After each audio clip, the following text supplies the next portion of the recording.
8 Şubat 2020 günlerden cumartesi Genç Tatar 53. yayınıyla sizlerle efendim. Bütün takipçilerimize hoş geldiniz dileklerimizi buradan ileteyim. Bugün mikrofonda bendeniz Baybörü ile beraber olacağız takipçilerimizle. Kalakay oluyordu yayınımızda ancak Kalakay'ın bugün bir işi olduğu için beni yalnız bıraktı. İnşallah onun yokluğunu aratmadan bugünkü yayınımızı siz takipçilerimizle beraber sürdürmeye çalışacağız efendim. Hepinize iyi akşamlar diliyorum. Bugünkü gündemimiz biraz yoğun, hareketli, sıcak gündemlerimiz var. Turkcell'in Ukrayna açılışı gerçekleşti gün içerisinde. Onu sizlere aktarmaya çalışacağım elimden geldiğince.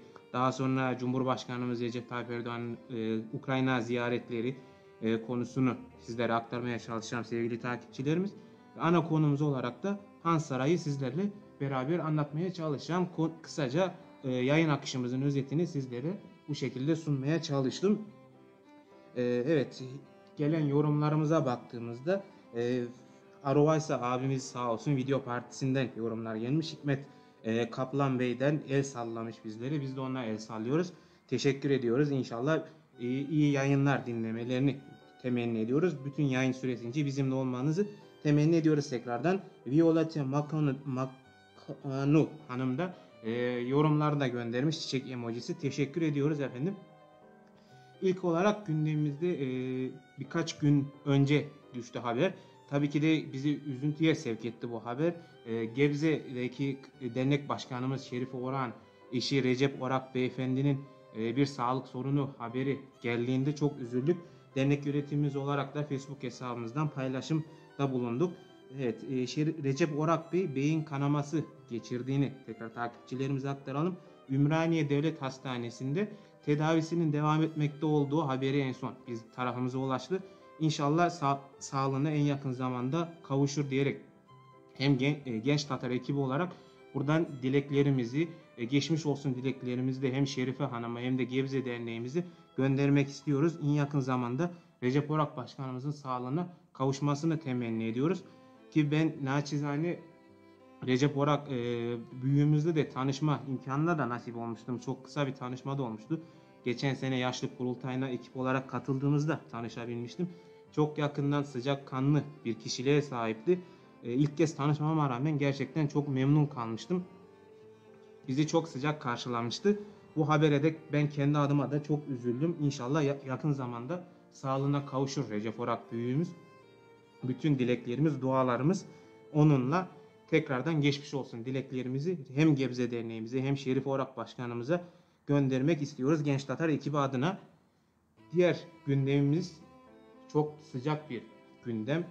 Bugünkü gün içerisinde gerçekleşen Türksid'in Ukrayna açılışını değerli takipçilerimizle paylaşmaya devam edeceğiz inşallah yayınımızda. Türksid tabi bundan önceki yayınlarımızda da biz gündemimize almıştık. Gerek Romanya açılışı olsun, gerek İstanbul'da, Türkiye'de de temsilcilik açılışlarını gerçekleştirmişlerdi. Türksit bizim için çok değerli bir yol gösterici olmaya devam ediyor. Tabi Ukrayna açılışı da gerçekleşti. Bu da Türksit'in büyümesi bizim Kırım Tatar milli mücadelemizde vereceği hizmeti, açacağı büyük yolları ileriki zamanda faydasını göreceğimizi ben düşünüyorum açıkçası. İnşallah bundan sonraki gerçekleştirecekleri faaliyetlerinde de çok başarılı olurlar. Bütün dualarımız, desteklerimiz de Türksit'le bu noktada diyebiliriz. Baktığımızda haberlerimizde İsmet Yüksel Bey katılımlar gösterdi Ukrayna'daki açılışa. Daha sonra Mustafa Agamız, Abdülcemil Kırmoğlu Agamız olsun, Refat Agamız olsun. Diğer Türkiye Cumhuriyeti Büyükelçimiz de katılımlar gösterdi Türksit'in açılışına. Büyük çaplı bir açılıştı Türksit'in Ukrayna'daki açılışı. Tabi açılışta film gösterisiyle başladı. Açılış için hazırlanan özel bir film gösterisiyle başladığını belirtelim. Daha sonra Kırım Derneği Ukrayna temsilcisi ve Türksid'in Ukrayna temsilcisi İsmet Yüksel büyüğümüzde açılış konuşmasını gerçekleştirdiğini takipçilerimize aktarmak istiyorum ben. İsmet Yüksel agamızın konuşmasından kısa notları anekdot olarak ben takipçilerimize aktaralım. Çünkü Türksit bizim için gerçekten çok büyük bir yeni bir atılım olarak faaliyete geçti. Çok büyük bir öneme sahip. Tabii İsmet Yüksel de bu noktada derneğimizin yani Türksit'in amacından bahsetmiş kısaca. Yaşadığımız ülkelerdeki bu zaten Kırım Tatar diasporasının öncelikle yoğunluk olduğu ülkelerde faaliyet göstererek başladı çalışmalarına Türksit. Buradaki toplumlar arası gerek Kırım Tatar olsun ya da gerek o ülkelerde yaşayan diğer toplumlar olsun kültürel ve ekonomik işbirliği, ülkeler arasındaki ticarete katkı vermek, ticaret ehlini bir araya getirerek ilkeli ve nitelikli sürdürülebilir ticari ortaklıklar için koordinasyon sağlamaktır. İş insanlarının büyümesine katkı sağlayacağız diyerek açılış konuşmasını başlamış. Bu kısaca anekdotu da aktarayım ben takipçilerimize. Tabi Türksit bu şekilde sürdürülebilir ticari ortaklıklar için koordinasyon sağlamak gibi amaçlar olsun ya da ticari ehlini hem Kırım Tatar diasporasının yaşadığı ülkelerin kendi kalkınmalarına da yardımcı olmayı amaçlıyor ve bu noktada Kırım Tatar Milli Hareketimize de büyük bir dinamizm getireceğini de söyleyebiliriz. Çünkü ekonomik hayatta ne kadar büyük ve güçlü olabilirsek diğer mücadelelerimizde de sağlam adımlarla yürüyeceğimizi en basit olarak yani söyleyebiliriz aslında. Devam ettiğimizde İsmet Yüksel ağamız Türksid'in kapısının bütün iş insanlarına da açık olduğunu belirtiyor. Aslında küçük ve orta ölçekli iş insanlarının büyümesine katkı sağlayacağı şeklinde bir açıklaması var. Bu şekilde bütün Kırım mücadelesine hem katkı sağlamak isteyen ya da bu ülkeler arasındaki ticarette büyümek isteyen bütün iş insanlarının kapısı Türksid'e açıktır. İnşallah bu şekilde daha da ileriki zamanlarda büyümelerini biz inanıyoruz ki zaten büyüyeceklerini de düşünüyoruz. İnancımız da tam. Kırım Tatarlarının teşkilatçılığını her seferde yani görebiliriz aslında baktığımızda, gerek Kırım Tatar Milli Meclisi olsun ki sürgünden geri dönüp yani soykırımdan geri dönüp bir vatan Kırım'da meclis tesis edilme gibi olsun ya da tabi 1950'li yıllardan bu yana ülkemizde faaliyet gösteren derneklerimiz olsun, genel merkezimiz olsun, bizim Kırım Tatar olarak teşkilatçılığımızın önemini bunlar bile gösterebilir aslında. Türksid'in de ilerleyen zamanda bu şekilde belirtilen amaçlarına ulaşacağını, bizim inancımız tam olduğunu düşünüyorum ben. Şu anda görsellerimiz de açılıştan dönmekte. Bugünkü ekip arkadaşım da Çiğ Börek. O da uzaktan bana destek oluyor. Çiğ Börek'in tabi hani Kalakay olduğunda hep böyle birbirimize açılış selam sorardık. Ha bugün Çiğ Börek'in sesi gizemli olduğu için onu ilerleyen zamanlarda paylaşacağız takipçilerimizle. Çiğ Börek biraz uzak duruyor. Bugün ona açılış soramadım. İnşallah takipçilerimiz de biraz şaşırmış olabilir. İlerleyen zamanda inşallah Çiğ Börek'in de sesini duyacağımızı ben düşünüyorum. İnşallah şu anda ufaktan da gülümsüyor ama ilerleyen zamanda Çiğ Börek'i de bir yayınımıza dahil etmek istiyoruz. Bugün sadece ben Deniz Baybörü sizinle beraber olacak değerli takipçilerimiz. İnşallah beraber güzel bir yayın geçiririz diye düşünüyorum. Evet, haberimize devam ettiğimizde yani Türksid'in açılışı bizim için de çok önemli. Bu şekilde açılışlarla teşkilatlanmasını da son noktasına getirdi aslında. Tabii diğer katılımcıların da açıklamalarına baktığımızda büyük resmi düzeyde katılımlar da vardı. Ukrayna düzeyinden de katılımlar var. Baktığımızda Ukrayna Ekonomik Kalkınma, Ticaret ve Tarım Bakanı Timofey Milanov'un da katılımlar var ki hakeza bir konuşması da gerçekleşti. Konuşmasında Ukrayna'nın ekonomisi, sanayisi ve ticaretiyle ilgili verileri aktararak başladı Bakan Milanov konuşmasında. Daha sonra Türkiye Cumhuriyeti Cumhurbaşkanımız ki yayın akışımızın içerisinde bunu da vurgulamaya çalışacağız. Recep Tayyip Erdoğan'ın Ukrayna ziyaretini ve Ukrayna Cumhurbaşkanı Zelenski ile görüşmelerine de atıfta bulundu ki bu görüşmelerde de çeşitli ticari anlaşmalar da imzalanmıştı. Onu da hatırlatmak gerekirse tekrardan. Tabi Ertan Baş'tan, büyüğümüzün de Türksid'in genel başkanının da açıklamaları vardı.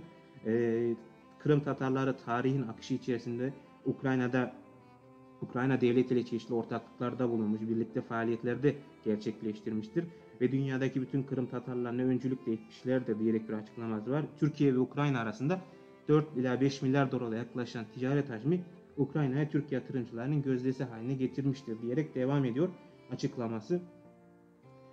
Diğer önemli noktalarda tabii Türksid'in Romanya temsilcisi eş başkanı Nejat Salih beyefendinin de bizim amacımız Kırım mücadelesidir diyerek en önemli noktayı da vurguladığını belirtebiliriz. Tabii bu noktada Türksid'in milli hareket mücadelemizi, işgale karşı yürüttüğümüz mücadelede en büyük desteği sağlayacağını söyleyebiliriz. Bu amaçla yola çıkan Türksid'i tekrardan en büyük destekçileri kendimiz adımıza söyleyebiliriz. Biz Genç Tatar ekibi olarak her açılışlarında ya da her bir faaliyette elimizden geldiğince yayınımızı alıp siz değerli takipçilerimizi de haberdar etmeye çalışıyoruz. Buradan Türksid'e tekrardan başarılar diliyoruz. Hem Ertan başkanımız olsun hem de Ukrayna temsilcimiz İsmet Yüksel ya da Romanya temsilcimiz Necat Salih beyefendiye de buradan tebriklerimizi ve başarılarımızı Genç Tatar ekibi olarak tekrardan gönderiyoruz. Evet, son aktaracağımız noktalarda baktığımızda İsmail Hacıoğlu beyefendinin de kapılarımız gene herkese açık vurgusu burada göze çarpıyor. Türksid'in bütün Kırım Tatarları en başta olmak üzere diğer ülkeler, faaliyet gösterdik ülkelerdeki yerel iş adamları olsun ya da başka uluslararası çapta iş adamları olsun herkesle iş ortaklıklarını gerçekleştireceğini tekrar vurguladığını belirtebiliriz. Diğer açıklamalardan Mustafa Abdülcemil Kırımoğlu ağamızın da açıklaması vardı. O da açıklamalarında Türksid'e büyük desteklerini vurguladı. Ki Türkiye Cumhuriyeti'nden de büyük resmi düzeyde bir katılım gerçekleşti. Kiev Büyükelçisi Ahmet Yağmur Güldere Beyefendi de katılım gerçekleştirdi. Onun da bir açıklaması, yine Türksid'e desteklerini vurgulayan açıklamaları vardı. Ülkemizden de Kırım Derneği Genel Başkanımız ve Dünya Kırım Tatar Kongresi Başkan Yardımcısı Mükrem Şahin Beyefendinin de katılımları gerçekleşti. Bu şekilde Türksid Ukrayna temsilcilerinin açılışını da diğer temsilcilikleri de olduğu gibi büyük çapta gerçekleştirdi. Gösterişli, görkemli, ben geliyorum dedirten bir açılış oldu. İnşallah bundan sonraki faaliyetlerinde bu adımlarını daha güçlü bir şekilde atar ve daha da güçlenerek Kırım mücadelemizde en büyük aktörlerden biri olmasını temenni ediyoruz diyerek bu şekilde Türksid'in açılışına kısaca değindik. İnşallah tekrar temenni ettiğimiz üzere ilerleyen zamanlarda Türksid daha da büyüyüp güçlendiğinde atacağımız adımlarda daha güçlü olacağımızı ben kendi adıma düşünüyorum. İnşallah siz değerli takipçilerimize de aynı düşüncede olduğumu tahmin ediyorum efendim. Bu şekilde yayınımıza bir müzik arası verelim. Hem siz değerli takipçilerimiz de dinlenin, hem de ben biraz daha dinleneyim, biraz da heyecanımı da atayım diye düşünüyorum. Hemen Çiğ Börek'ten bir müzik ayarlamasını istiyorum. Şu anda hazır sanırım. Evet, buyur Çiğ Börek, müziğimizi verelim.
Çıktım baktım bacasına, döşek salmış kocasına, döşek salmış kocasına. 5-16 gecesine, 5-16 gecesine, hale hale kavur leblebi. Kavursan da savursan da leblebi, kavursan da savursan da leblebi.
Müzik aramızdan sonra tekrardan sizlerle beraberiz değerli takipçilerimiz.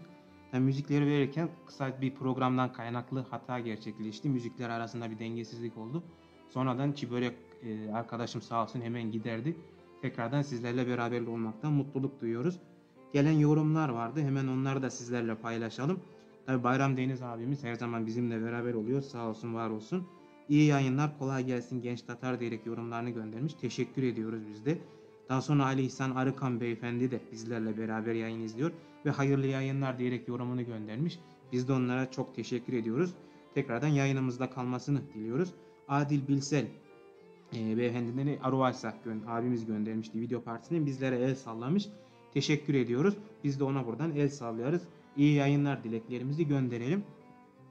Tabii Turkcell açılışını verdikten sonra ona desteklerimizi tekrardan yineleyelim. Biraz daha ana konularımıza dönüyoruz takipçilerimiz. Bugünkü ana konumuzda biz düşündük, hani sürekli olarak büyüklerimizi aktarmaya devam ediyoruz. Onları takip ederek vefat yıl dönümleri olsun veya doğum yıl dönümleri olsun. Bu hafta biraz daha spesifik bir konuya dikkat çekmek istedik aslında. Han Sarayı gündemimize almaya çalıştık. Çünkü Han Sarayı da bizim Kırım tarihimizi, hem yani milletimizi vurulan bir mühür, aslında bizi biz yapan değerlerimizden birisi. Çünkü son zamanlarda onunla ilgili restorasyon adı altında bir takım faaliyetlerin gerçekleştiği haberleri hem diasporamız olsun, yani ak topraklarda bizim bu Türkiye Cumhuriyetimizde ya da diğer Romanya'daki Dobruca bölgesinde olsun çeşitli yerlerde çok büyük ses yankılarını getirmişti. İşgalcilerin bu duruma karşı tepkileri de, aslında tepki demeyelim de onlara karşı kendilerince tepki, tabii ki de çeşitli saldırgan faaliyetleri de gerçekleşmişti. Bunu tekrardan biz hafta içerisinde çeşitli haberlerle karşılaştık ve Kalaka'yla da görüşüp tekrardan gündemimize alıp aslında Han Sarayı tekrardan hatırlatma gereğini hissettik diye düşünüyoruz. Bu şekilde bir girizgah yaptıktan sonra ilk olarak Han Sarayı ile ilgili o dönemde 2018 yılından bu yana çıkan restorasyonla ilgili bir takım haberlerden sizlere bilgiler aktarmaya çalışacağız ve gene diğer kendi araştırmalarımızdan da ben toplayabildiğim kadar bilgileri aktarmaya çalışacağım. Tabii ilk olarak genel merkezimizin de bir açıklamasıyla başlamak istiyorum ben. Burada Han Saray Türk İslam saray mimarisine, sadece Kırım değil bütün bizim parçası olduğumuz medeniyet milleti olarak da Türk baktığımızda Türk İslam saray mimarisinin en önemli eserlerinden sayılan Kırım Saray'daki Han Sarayımızda Rusya Federasyonu tarafından başlatılan sözde restorasyon çalışmaları maskesiyle Kırım Hanlarının yüzlerce yıllık mekanı olmuş, işgale kadar da milli müze olarak hizmet vermiş olan Han Saray yok edilmekte. Karakteristikleri ve eseri milli yapısı bilinçli olarak silinmeye çalışılmaktadır. Tabi Han Saray deyip hani denilebilir, Han Saray'ın önemi nedir diye de düşünebiliriz aslında. Ki Han Saray baktığımızda hem Kırım Hanlarının sarayı ya da Kırım Hanlığı'ndaki payitahtımız olmasının yanında geçtiğimizde ilk kurulan Türk Cumhuriyetleri arasında ilk demokratik cumhuriyet olarak kabul ettiğimiz Kırım Ahali Cumhuriyeti'nin kurultayının açılışı da Han Saray'da gerçekleşmişti. Daha sonra Hüseyin Badaniski agamız, onun da milli müze olarak resmi açılışı yapıldığında onun başkanı olarak da faaliyete geçirilmişti Han Saray. Bu şekilde dünya mirasına da biz katkısını bulunmuştuk. O ta 1917'de bu kadar modern yaklaşımlar getirmiştik Han Saray'a. Bu Han Saray'ın önemi bu noktalardan da kaynaklanıyor. Han Saray bizi biz yapan aslında Kırım Tatarlarının karakteristiği de diyebiliriz. Bu şekilde onun önemi buradan kaynaklanıyor. Tabi diğer açıklamadan devam ettiğimizde hiçbir bilimsel yönteme dayanmadan, tabi işgalcilerin yaptığı sözde restorasyon çalışmaları baktığınızda uzmanların, restorasyon uzmanlarını ve halkın denetiminden uzak, ki başta Kırım Tatarları olmak üzere Han Saray'a giriş yasaklanarak yürütülen bu sözde restorasyon işlerinde saray avlusunda bulunan 5 asırlık Han Camii'nin bütün duvarları rutubet almış, ki şu anda görselleri de dönmekte. Toplayabildiğimiz kadarıyla Han Saray'da yapılan sözde restorasyon çalışmaları, ki Edem Mustafayev agamızın büyük fedakarlığıyla çekilmişti bu resimler. Kaynak olarak da onu kullandığımızı da söyleyebiliriz. Buradaki Han Camii'nin bütün duvarları orada açık bırakıldığı için rutubet almış, ki bu Han Sarayı restorasyonu da kış zamanı gerçekleşmişti. Aslında gerçekleşmemesi gereken bir zamanda, ki restorasyonla ilgili uzmanların açıklamalarına baktığımızda, araştırma yaptığımızda da bu noktalara onlar da değinmişti. Duvarlarından kar ve yağmur suları akmakta. Sarayın çatılarındaki, bu da çok önemli bir nokta, geleneksel Kırım Tatar kiremitlerimiz yerine İspanyol kiremitleri kullanılmakta. Bu da Han Sarayı'nın karakteristik yapısını da bozmakta aslında. En belirgin özelliklerinden biri olan Han Sarayı yine ağaç malzemelerinin yerine betonarme malzemeler döşenmektedir. Caminin eski mihrap ve minberi de su alarak kabarmış, açık bırakıldığı için ve şişmiş durumdadır. Diğer bir özellik üzerinde durulması gereken noktada sarayın duvarlarında yer alan sure, ayet ve dua yazılarının neredeyse tamamı işgalciler tarafından asetli malzeme kullanılarak silinmiştir. 3 asırlık o ağaç malzemeler yerlerinden sökülmüş, parçalanmış vaziyette. Han Sarayı'nın yanına bulunan Zincirli Medrese, yani o bölgede bulunan diğer çeşitli hem bizim milletimize ait türbeleri ya da diğer tür antik eserlere de, bahçelerine de atıldığı söylenebiliyor. Söyleniyor da diyerek düzelteyim ben kendimi de. Tabi bu Kırım'da Rusya Federasyonu tarafından bu yürütülen restorasyon adı altındaki yok etme faaliyetlerinin derhal durdurulması gerekiyor. Bu şekilde Han Sarayı hem yıkılmaktan kurtarılması da gerekiyor aslında. Çünkü Han Sarayı dediğimiz üzere Türk İslam saray mimarisinin en önemli eserlerinden birisi de sayılmakta. Bu şekilde yani sadece Kırım'ı değil, bütün Türk İslam medeniyetini kapsayan en önemli eserler arasında Han Saray. Ancak işgalcilerle 2018 belki daha önce de söyleyebiliriz. O yıldan bu yana kadar yok etme girişimleri de devam ediyor Han Saray'a karşı. Tabi bu Han Sarayı Ruslar tarafından ilk yok etme girişimi de olduğunu da söyleyemeyiz. Aslında 1783 yılında milletimize karşı gerçekleşen o ilk işgalde Kont Potemkin'in, yani sözde o general diyelim, Rusya Çarıçesi 2. Yekaterinin'in Kırım ziyareti öncesinde Han Saray'da gerçekleştirdiği bu kendilerince bir modernleşme çalışmaları var Han Saray'a karşı. Bu modernleştirme çalışmaları adı altında ilk tahribatlar ta o zamandan bu yana başlıyor Han Saray'a karşı. Ya burada Han Saray'ın içerisinde bulunan harem binalarının bir kısmını ortadan kaldırıyorlar. Daha başka binalar da ortadan kaldırılıyor Han Saray'a karşı. Modernleştirme çalışmaları adı altında yok etme faaliyetlerinin Han Saray'a karşı sürdüğünü söyleyebiliriz. Bunlar tabi günümüzde de 1783 yılında modernleştirmeyken 2014 yılında adına restorasyon adı verilerek yok etmeye devam ediyorlar. Ancak biz de bunu durdurmaya ve hem etraftaki diğer takipçilerimiz olsun, diğer milletteki insanlara, insan haklarına gönül vermiş bütün insanlara bunu duyurmaya devam edeceğiz. Eninde sonunda bu işgal de bitecek. Bu restorasyon çalışmalarının da biteceğini de tekrardan ben buradan vurgulamak istiyorum. Tabii çeşitli uzmanların görüşlerine de bakalım. O kültürel varlıkların korunması ve onarımı araştırma merkezinin Ukrayna koordinatörü Profesör Doktor Anatoly Antonyuk gibi uzman görüşü olarak da bunu notlarımız arasına aldık. Bahçesaray'daki Han Saray kompleksli bir ulus bir halk olarak Kırım Tatarlarının devletliliğine tanıklık eden tek kanıt. Bu anıtın yok olması ulusun genetik kodunun yok edilmesine eşit. Buna hiçbir durumda izin verilmemeli diyerek açıklamaları var. Ki bu da Han Sarayı'nın da neden bu kadar önemli olduğunu da vurguluyor Anatoly Antonyuk beyefendi. Kırım Tatarlarının devletliliğine tanıklık eden tek kanıt.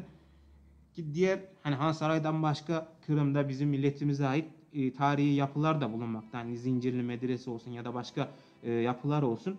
Ancak bunların arasında Han Saray devletliliğe tanıklık etmesi, ki başlı başına zaten bir saray olmasıyla ve milletimizin de bu hem devletliği siyasete de dahil olan köklü geçmişini hem ispat eden hem tanıklık eden tek kanıt niteliğini taşımakta. Bu açıdan da daha çok öneme sahip ve işgalcilerin de hedef yönetmesi aslında buradan kaynaklanıyor.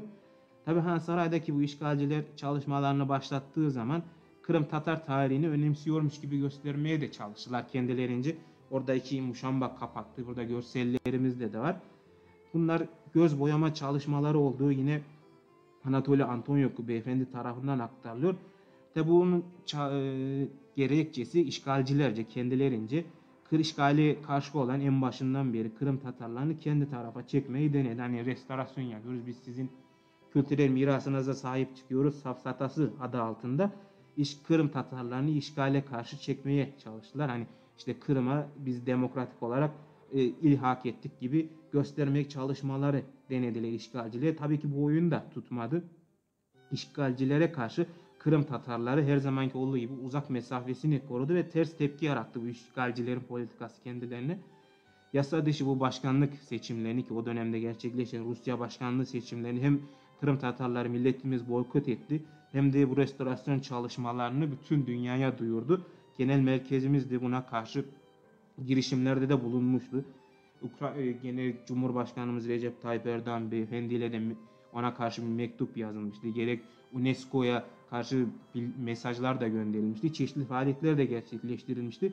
Yani bu noktada baktığımızda aslında işgalcilerin hiçbir şekilde kendilerince yaptıkları, yani bu tezgahlar mı diyelim ya da çalışmalar hiçbir şekilde milletimiz tarafından kabul edilmiyor ya da gönül hissiyatı bile duyulmuyor. Yani burada Han Saray'ın göz boyama çalışmalarına bile milletimiz en sert şekilde tepkisini gösteriyor. İşgalciler tabi bu durumu görünce onların da saldırganlığı daha da artıyor aslında. Tabi burada baktığımızda Kırımlı tarihçi Alexey Motov restorasyon çalışmaları için bir lisansa sahip şirketlerin, yani bir lisansa sahip olmaları gerektiğini bahsediyor ki bu Ukrayna restorasyonu gerçekleştiren Rus şirketlerinin bu lisanslarının da şüpheli olduğunu da belirtiyor aslında. Ki bu mesela Meander şirketi ilk restorasyon çalışmalarını da başlatmıştı.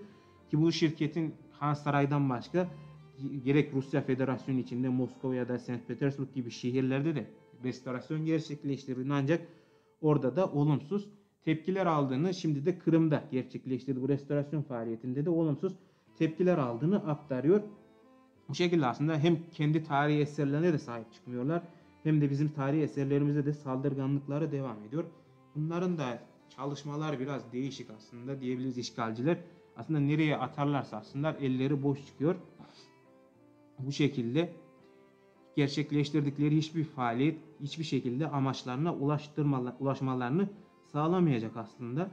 Tabi tekrardan bahsettiğimizde restorasyon çalışmaları genel olarak mevsim olarak yaz zamanlarında yapılır. Yine akademik kaynaklarda da bu şekilde aktarılır aslında.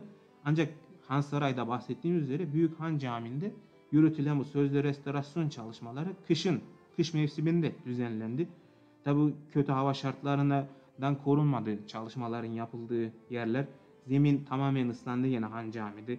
Burada mihrap ve Ömer Usta tarafından 18. yüzyılda yapılan bu hatlar, resim, hat sanatları, yazı örnekleri işgalciler tarafından silindi, açık durumda bırakıldı ve yağmur, kar sular tarafından da dezenformasyona da uğradı aslında. Tabi kiremitler de kaldırıldı, çatı kaldırıldı. Bunun kirişler yerine yeni kirişler kendilerince modern kirişler kullanarak Han Sarayımızın da kendisine ait özgün özelliği de işgalciler tarafından yok edildiğini buradan tekrar takipçilerimize ben aktarmak istiyorum. Han Saray bu şekilde işgalciler tarafından yok edilmeye devam ediyor. Hemen burada bir soluk arası verdiğimizde Arovays abimizden gene yorumlar gelmişti. Yakup Benli beyefendiden el sallama emojisi göndermiş bizlere. Biz de ona teşekkür ediyoruz. Biz de buradan onlara el sallama, tebriklerimizi gönderiyoruz. İyi dileklerimizi de gönderiyoruz. Yine yayın süresince bizimle olmalarını temenni ediyoruz. Ve hemen burada yine bir hatırlatmayı da biz takipçilerimize aktarayım ben.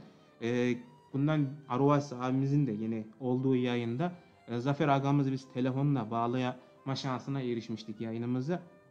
Onun aktardığı üzere biz bir yıl boyunca, yani 2020 yılı boyunca Genç Tatar yayınlarında yorum yapan bütün takipçilerimizi Emel Dergisi'nin 2020 yılında 4 sayı olmak üzere 2020 yılı aboneliği Emel Dergisi tarafından ücretsiz şekilde hediye ediliyordu. Bu şekilde yorum yapan takipçilerimizi, bu yayında bizle olan, yayının sonuna kadar yorumlarıyla bizimle beraber olan takipçilerimize Emel Dergisi'nin aboneliğinin de hediye edileceğini tekrardan duyuralım. Bizimle beraber olan takipçilerimizin, yorumlarda bulunan takipçilerimizin iletişim bilgilerini de, adreslerini de yorumlarında belirtmelerini rica ediyorum ben. Ki burada Çiğ Börek arkadaşım da teknik masada bunların hepsini kayıt altına alıp daha sonra Emel Dergisi'nin aboneliğinin tesis edileceğini ben takipçilerimize aktarmak istiyorum. Bizimle beraber olun. Hem yayınımızdan beraber olalım, beraber Hans Saray'ı değerlendirelim. Hem de Emel Dergisi'nin aboneliği 2020 yılı için sizinle olsun efendim. Bu şekilde devam ettiğimizde bir müzik arası daha verelim. Hans Saray'ın restorasyon çalışmaları adı altında neler gerçekleştirildiğini, işgalcilerce yapılan sözde restorasyon faaliyetleri, aslında yok etme faaliyetlerini müzik arasından sonra tekrardan anlatmaya devam edelim.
Evet, müzik aramızdan sonra sizlerle tekrardan beraberiz değerli takipçilerimiz.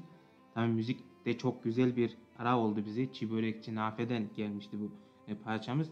Çiğ Börek de hemen benim parçam diyerek kendisi de vurguladı. Büyük güzel bir tevafuk oldu aslında. Çiğ Börek bizim de kültürümüzde aslında önemli bir yere de sahip. Çiğ Börek, Çiğ Börek. Evet, tekrardan bir hatırlatmayı tekrarlayarak yayınıma devam etmek istiyorum. Emel Dergisi'nin 2020 yılı aboneliği Emel Dergisi tarafından Genç Tatar yayınlarını bir yıl boyunca takip eden ve yorumlarıyla katkıda bulunan, yayın süresince bizimle beraber olan takipçilerimize abone edilecek, ücretsiz olarak abonelik tanımlanacak Emel Dergisi tarafından.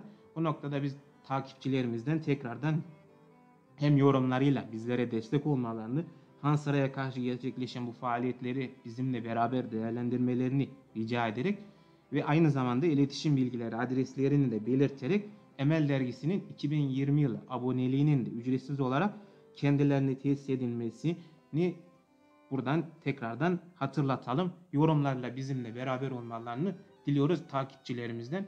Şu anda bir yorumumuz daha geldi. Cahit Can'dan hayırlı yayınlarınız olsun Genç Tatar selamlar diyerek yorumlarını göndermiş. Biz de teşekkür ediyoruz Cahit Can'a. Yine o da en başından beri aslında bizimle beraber oluyor yayınlarımızda. Bu şekilde hayranlar, takipçilerimize de teşekkür ediyoruz. Kaldığımız yerden devam edecek olursak Hans Saray'ın karşı gerçekleştirilen bu restorasyon adı altında ki imha hatta yok etme faaliyetlerini aktarıyorduk takipçilerimizi. Tabi sadece Han Sarayı mimari yapısına karşı gerçekleşen faaliyetler de yok aslında. Han Sarayı'nın etrafında o dönemde ki 1700'lü yıllardan 1783'ten hatta o ilk modernleştirme, sözde modernleştirme çalışmalarından bu yana Han Sarayı'nın etrafında çok ciddi bir ormanın, hani doğal yapının da olduğu bahsediliyor ki önünden hakeza da bir nehir de akmakta. Güzel bir yere de sahip Han Saray. Ama ancak bu etrafındaki ağaçlar o zamandan bu zamana kadar yok edildi ve hala işgalciler tarafından da yok edilmeye devam ediyor. Etrafında Han Sarayı'yla beraber tarihi niteliğe sahip kavaklar vardı. Onlar da kesildi ki onların kavakların oluşturduğu Han Sarayı'nın üzerindeki otantik görünüm, Han Sarayı'ya bir yandan da estetik katan görünüm de yok edildi işgalciler tarafından. Aslında işgalciler sadece yani gözlerin artık ne bürüdüyse Han Sarayı'ya karşı değil etrafındaki doğaya, çevreye karşı da gaddarlıklarını göstermeye devam ediyorlar.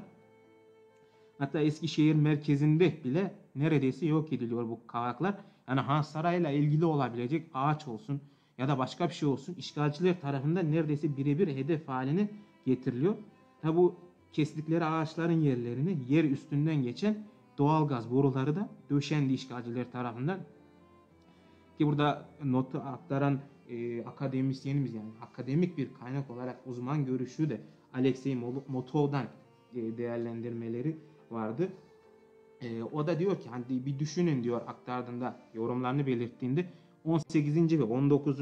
yüzyıllardan kalma binaların önünden 15-20 santim çaplı sarı boru geçiyor diyerek bir düşünün diyerek hani kendilerini dinleyen dinleyicilere de bunu aktarıyor. Aslında bizim de düşünmemiz gerekiyor. Yani Han Sarayı'nın önünde yani ta 17. belki daha da eski hatta yıllardan kalma bir tarihi eserin önünde bugün etrafındaki bütün yapılar yok edilmiş ağacına varana kadar ve önünden hep her tarafından doğalgaz boruları geçilmiş. Aslında yani gaddarlık mı denebilir buna başka ne denebilir? Yani ben bilmiyorum. Bu yorumu değerlendiren ya da buna bir at bulmak isteyen ya da bir değerlendirmesi olan takipçilerimizin aslında yorumlarını da merak ediyorum ben aslında. Buna ne denebilir gerçekten bilmiyorum. Yani işgalcilikle bir yere kadar aslında ama bunlar durdurak bilmiyor aslında. Tabi Alexey Motov'un devamındaki açıklamalarına baktığımızda Han Sarayı tamamen kaybedebilme tehlikesi altındayız. Hani UNESCO mirası olarak da değil, kültürel insanlığa mal olmuş tarihi bir miras olarak değil, tamamen yok olma tehlikesi altında olduğunu belirtiyor. Tüm bu restorasyon adı altında gerçekleşen imha çalışmalarından sonra sarayın altındaki toprak önce zayıflamaya daha sonra çökmeye başladı ki bu da Han Sarayı da beraberinde çökertmeye başladı. Han Sarayı'nda bulunan idari binaların öncelikle bunlarda gerçekleşti. Duvarlarında çatlakların oluşmasına yol açtığını belirtiyor. Aslında işgalcilerin karşı gerçekleşen bu faaliyetlerin Han Sarayı yok etmek olduğunu da bir kez daha tekrar edebiliriz bir uzman görüşü de olarak. Tabi bu işgalciler bu faaliyetleri gerçekleştirirken Kırım Tatarları olsun ya da insan haklarına gönül vermiş destekçilerimiz olsun hiçbir şekilde sessiz kalmadı. Buna karşı en şiddetli şekilde mücadelelerini de devam ettirdi. Ülkemizde yaptığımız çalışmalara baktığımızda en önemli olabilecek ben iki çalışmayı aldım burada. Onlara geçmeden önce bir yorum daha var. Gene Arvasi abimiz gönderdi. Sevda Aydamak bizlere el sallamış. Biz de ona teşekkür ediyoruz. Biz de buradan onlara el sallıyoruz. Bir yorumda Çi Börek'ten gelirlerdi. Konuştuğunuz Türkçe çok iyi diyerek Hasan Cansu Bey göndermiş yorumlarını. Teşekkür ediyoruz efendim. Aslında bundan sonraki güzel bir yorum da oldu. Yayınımızda neşe de kattı. Bundan sonraki yayınımızda bizimle beraber olmalarını da diliyoruz. Ki iletişim bilgilerini tekrar edelim. İletişim bilgilerini bizimle paylaşan takipçilerimize ve de yıl boyunca bizimle olan takipçilerimize, Genç Tatar yayınlarına katılan, yorumlarda bulunan takipçilerimize Emel Dergisi tarafından 2020 yılı aboneliği ücretsiz olarak tesis edilecek. Tek yapmanız gereken iletişim bilgilerinizi bizimle paylaşmak diyebiliriz. Bu hatırlatmadan sonra işgalcilere karşı restorasyon adı altında gerçekleşen imha faaliyetlerine karşı yapılan faaliyetlere bakabiliriz aslında. Tabi bunlarla ilgili olarak en üst düzeyde gerçekleşen bir çalışmadan bahsedebiliriz ülkemizde. Ki bunu düzenleyen Milli Saraylar İdaresi Başkanlığı tarafından düzenlendi. Cumhurbaşkanlığına bağlı bir teşkilat tarafından direkt. Etkinliğin adı Han Saray, Osmanlı Saray Mimarisi'nin Kırım'daki temsilcisi bir konferanstı bu. 2018 yılında gerçekleşti. Ancak tabii Han Saray'a karşı yürütülen bu faaliyetlerden dolayı hala güncelliğini korumaya devam etmekte. Konferansa konuşmacı olarak Nicola Cancal Ferrari hanım katıldı. Burada Ferrari hanıma da bir parantez açmak gerektiğini ben düşünüyorum. Nicola Cancal Ferrari hanım ben kişisel geçmişini araştırdığımda ki bir akademisyen, kendisi uzmanlığını Han Saray üzerine yaptı. Baktığımızda onun doktora tezi de Han Saray üzerinde 2 ciltlik çok güzel bir doktora tezi var. Han Saray'ın hem mimari hem kültürel yapısını çıkaran, haritalandıran, resimlendiren şekilde doktora tezi de var. Ki Hakan Kırımlı hocamızla beraber 2012 yılıydı sanırsam. Yurtdışı Türkler ve Akraba Topluluklar Başkanlığımızla beraber yaptıkları bir envanter çalışması vardı. Orada da büyük emekleri geçmişti Nicola Cancal Ferrari hanımın. Burada yine Han Saray üzerine, Han Saray'da gerçekleşen o sözde restorasyon çalışmalarının da tekrardan vurguladığını, en üst düzeyde bir konferansta vurguladığını, Han Saray'ı anlattığını tekrardan aktaralım takipçilerimize. Etkinlikte Nicola Cancal Ferrari hanım hem Han Saray'ın geçmişini, tarihini aktardı. Yani nasıl bir yapıya sahip, nasıl bir mimariye sahip olduğunu ve konferansının en sonunda da dinleyicileri gerçekleşen bu restorasyon çalışmaları adı altındaki yok etme faaliyetleri hakkında bilgi vermiş ve bir uzman olarak, kendisi de bir sanat tarihçisiydi zaten akademik kariyeri olarak. Yani bir uzman olarak nasıl restorasyon çalışmalarının yapılması gerekir, nasıl restorasyon yapılmaz, onların dersini de vermişti işgalcilere karşı, dinleyicilere bunları aktarmıştı. Bu konferansı video olarak da biz ulaşma şansına eriştik. Oradan videodan birkaç kesit alarak diğer birkaç videoyla da birleştirip takipçilerimize de güzel bir belgesel hazırlama şansına da eriştik. Kalakay'la beraber yapmıştık bunu. 17 dakikalık bir belgeseldi. Onu da birazdan değerli siz takipçilerimize ben aktarmaktan mutluluk duyacağım. Oradan da bizim burada aktardıklarımızdan daha fazlasını bulabilirsiniz. Birebir ağızdan da diyerek düşünüyorum ben. Tabi diğer bir konferansta bizzat bizim Kırım Türkleri Kültür ve Yardımlaşma Derneğimiz Genel Merkezimiz tarafından gerçekleşti. Han Saray dün, bugün, yarın parantez içerisinde soru işareti. Tabi bu işgalcilerin gerçekleştirdiği yok etme faaliyetlerinden kaynaklanıyor. Ancak onun parantez içindeki soru işaretinin yerine bir sonsuz işaretinin alacağını da ben buradan hemen aktarmak istiyorum. Eninde sonunda hem işgal bitecek hem bu Han Saray restorasyondan kurtulup tekrardan bizim vatan Kırım'ı tamamen tekrardan vatan Kırım kıldığımız gibi Han Saray'ı da tekrardan Han Saray kılacağımızı vurguluyorum ben buradan.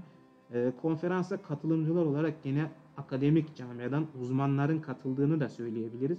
Hani buradan işte işgale karşı tepki göstermek için Han Saray'a böyle yapıyorlar, şöyle yapıyorlar gibi işgalcilerin kendilerince açıklamaları olmuştu. Ancak uzman görüşleri, birebir uzman görüşlerinin burada vurgulanmasıyla kendi oyunlarına gene kendileri düştüğünü söyleyebiliriz. Hani o başkanlık seçimlerini de aktarmıştık. Kırım Tatarlarını kendilerine çekmek gibi düşüncelerinin boşa çıktığı gibi diyebiliriz. Buradaki konuşmalara Mükremin Şahin Genel Başkanımız da katılmıştı. Han Saray'ın restorasyon adı altında tahribatı üzüntü verici diye bir açıklaması da var Mükremin Şahin Başkanımızın. Daha sonra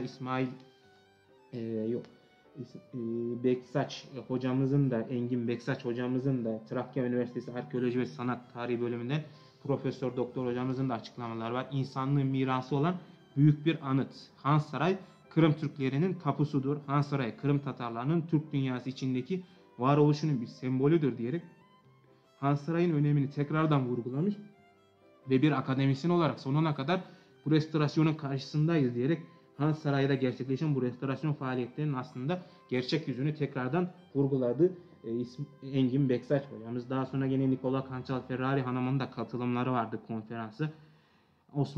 Osmanlı'dan doğrudan etkilenmiş tek saray olduğunu vurgulamış Han Saray'ın ve restorasyon çalışmaları adı altında gerçekleşen bu faaliyetlere karşı oldukça duyarlı olmalıyız diyerek o da tepkilerini gösterdi. Daha sonra Profesör Doktor Anatoly Antonyuk'un da açıklamaları var. O da bir hani Ukraynalı uzman aslında baktığımızda Kırım Tatarı da değil ancak insan hakları mücadelesine gönül verdiği için buna karşı duruyor. Tabii Kırım Tatarlarını bizim tarihimize baktığımızda bu durumun da bize yabancı olmadığını da görebiliriz. Hani Kırım Tatar milli mücadelesinde Grigorenko olsun, daha sonra Saharov gibi Sovyet insan hakları savunucuları bizim mücadelemize destek vermişti ki bu bizim aslında mücadelemizde ne kadar haklı olduğumuzu da göstermekte tekrardan. Hani bu işgalcilerin de safsatalarını da boşa çıkartıyor tekrar. Hakan Kırımlı hocamızın da büyük açıklamaları var. Ki Hakan Kırımlı da aslında en büyük tehlikeye de dikkat çekiyor burada. Bu bir siyasi bir hikaye aslında Han Saray'ın yok edilme tarihini anlatarak Kırım Tatar halkına bir türlü boyun eğdiremiyorlar, susturamıyorlar diyerek açıklamalarına devam ediyor. Hatta Kırım Tatarları olmasa Kırım'ın işgalini herkes oldu bitti demeye hazır diyerek açıklamaları var Hakan Kırımlı hocamızın. Tabi bunun bir yönü de Kırım Tatarlarını milletimizi Vatan Kırım'da işgale karşı sindirme çalışmalarının olduğunu da aktarabiliriz. İşgalin o 2014 yılları gerçekleştiğinde ilk karşı çıkanlardan hatta ilk karşı çıkan milletimiz olmuştu. O 26 Şubat 2014 yılında o sözde mecliste yapılan silahların altındaki oylamada olsun, ondan önceki faaliyetlerde olsun, hatta Reşat Ahmetov bile işgalciler tarafından şehit edilmişti. Han Sarayı da bunun yönden de işgalcilerin hedefine maruz kalıyor aslında. Diğer bir nokta Hakan Kırımlı hocamızın dikkat çektiği esas trajikomik olan olay hakkında bilgisi olmayan kişilerin de propaganda amaçlı kullanılması diyor. Tabi işgalcilerin gene bir tezgahından da bahsediyor aslında Hakan Kırımlı hocamız. Han Saray bir yandan takip ederken bir yandan da bilgisiz insanlarla orada restorasyon adı altında tamir ediyoruz görüntüsünü veriyorlar diyerek devam ediyor açıklamasına. Daha sonra Edem Dudakov ki Han Saray'ın eski müdürlerinden o müze müdürü olarak restorasyon çalışmalarını da gerçek yüzünü ilk o duyurmuştu. Görsellerimiz de dönüyor. Ondan kaynak olarak faydalanmıştık.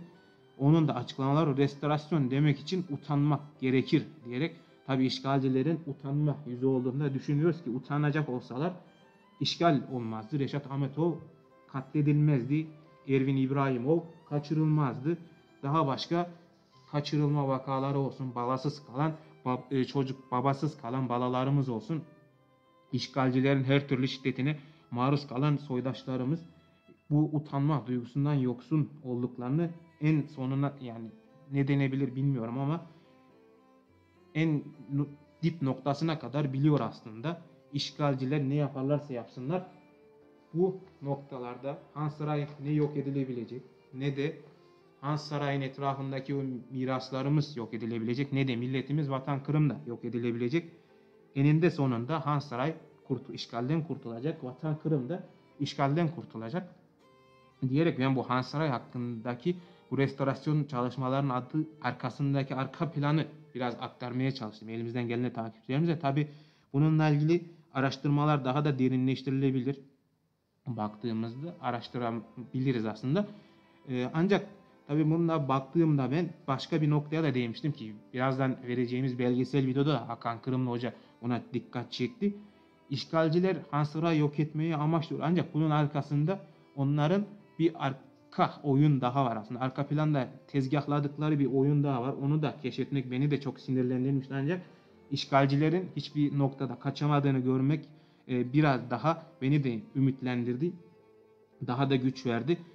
Belgesel videomuzu birazdan verdikten sonra Han Saray'a karşı gerçekleşen bu faaliyetin arkasındaki arka plandaki oyunu diyelim daha doğru bir şekilde onu aktarmak istiyorum ben takipçilerimize.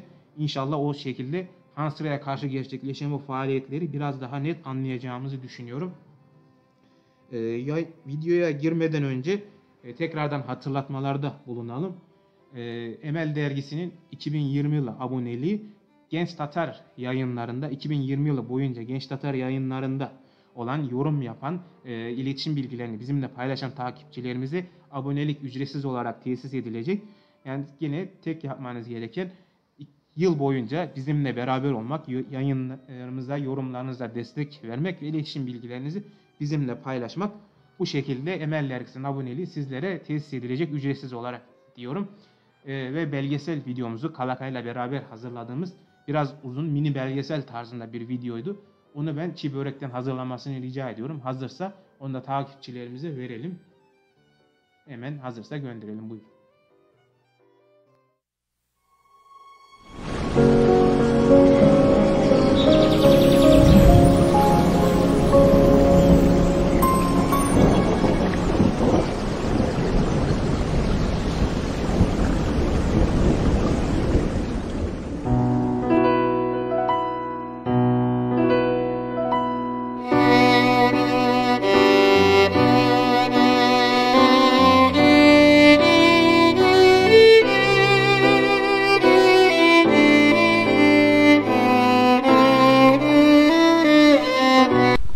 Bütün restorasyonlarda yani yapılması ve dikkat edilmesi gereken şeyler.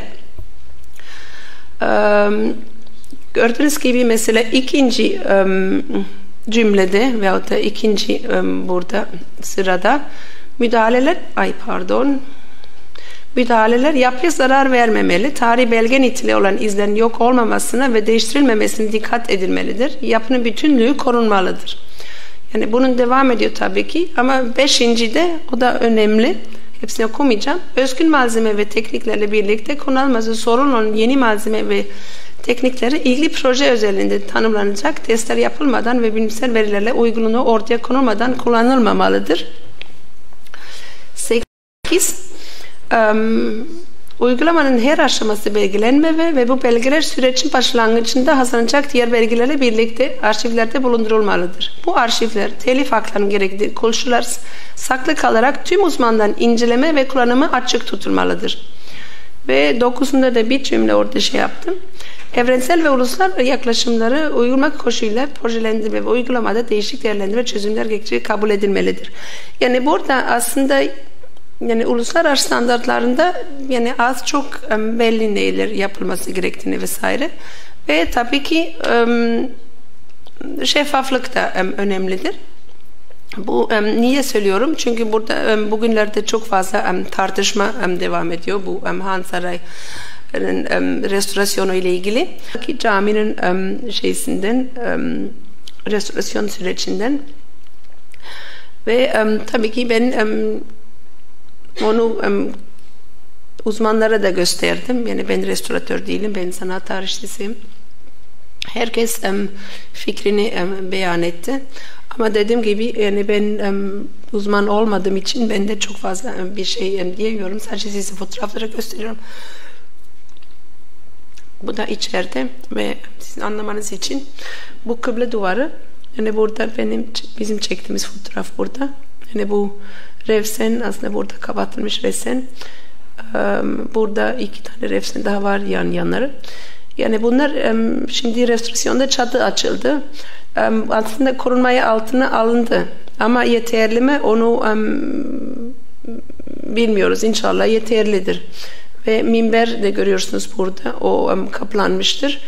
Ve burada mihrabı da keşke mihrabı da bunları gibi koruma altına alsalardı şimdi restorasyonda. Şimdi burada gördüğünüz gibi tam dediğim gibi yani biz tam bilmiyoruz. Yani ben kendim görmediğim için ve planları vesaire bilmediğim için, projeyi bilmediğim için ne yapıldığını vesaire bilmiyorum. Sadece sizi göstermek istedim. Ve bu olarak dışarıdan bir fotoğraf. Yani bunlar Han Camii'nin son fotoğrafları. Evet o kadar. Ve dediğim gibi yani bütün restorasyonlar bu önceki restorasyonlara da kapsıyor. Yani ilk ilke yani zarar vermemek, var olanı korumak ve inşallah onu gelecek nesillere aktarmak. Ve zaten Han Sarayı'nın Kırım Tatarları için önemini vurguladım ama bunun ötesinde aslında gerçekten bir insanlık mirası ve öyle olarak da görülmesi gerekiyor. Stalin ölümünden sonraki yıllarda turizmin de biraz ortaya çıktığı dönemlerde hem Sovyet iç turizminin hem de ufaktan dış dünya turizminin ortaya çıktığı dönemlerde 60'lı, 70'li, 80'li yıllarda Han Sarayı'nın ne olduğunu çok iyi hatırlamamız lazım. Çünkü onu çok iyi hatırlayalım ki Han Sarayı şu anda ne yapılmak istediğini çok daha iyi anlayalım. Çünkü Han Sarayı çok açıkça en Kemal'le 1960'larda, 70'lerde, 80'lerde kullanıldığı şekle getirilmek istiyor. Aslında çok daha beterine götürülmek isteniyor. Hacı Gerayhan Türbesi'ni Zincirlikuyu deseydik, onlar arasında tımarhane olarak kullanılıyordu Sovyet zamanında. Hiç unutmayalım. Hacı Gerayhan Türbesi de perişanlık içinde adeta tuvalet gibi kullanılmaktaydı. İsmail Bey Gaspıralı'nın mezarı ise yok edilmişti orada. Ama onun altında aslında çok büyük bir Altınorda şehri olduğunu, bırakın Kırım Hanlığı'nı, Altınorda şehri olduğunu buradaki şu anda burada bulunan uzmanlarımız çok çok iyi biliyorlar. Birazcık toprak kazdığımız zaman altında çok büyük yapıların izleri çıkar. Bu büyük yapılar Altınorda'dan başka birisine ait değil. Bunlar kazınsa kim bilir neler çıkacak. Ama bunların hepsini geçiyoruz. Sadece Hansaray'a geldiğimiz zaman Hansaray'da hiç değilse yok edilemedi 2000'li yıllarda. Çünkü artık Kırım Tatarlar vardı ve Hansaray'ın ne kadar önemli olduğunu Kırım'daki mevcut Rus idaresine rağmen, Ukrayna altındaki Rus idarecilerine rağmen açıkça ortaya koyabiliyorlardı. Nitekim 2009 yılında Dünya Kırım Tatar Kongresi açıldığında o da Hansaray'da açıldı. Ve ondan sonra gelenek oldu. Eski kurultaylar gibi. Kurultayımızı Kırım Tatar Milli Kurultayları seçildikten sonra Kırım Tatar Milli Meclisi temsilcilerinin yeminleri, başkanların, müftülerin yeminleri yine orada yapılmaya başlandı. Ve Türkiye'den giden Cumhurbaşkanları ve yetkilileri tabii ilk olarak burayı ziyaret ediyorlardı. Hiç unutmuyorum, ilk orayı ziyaret eden Türk Cumhurbaşkanı Süleyman Demirel konuşmasını Hansaray'ın şu hemen gördüğümüz balkonundan yapmıştı ve son derece önemli bir olay olmuştu. Ondan sonra da o gelenek devam ettirildi.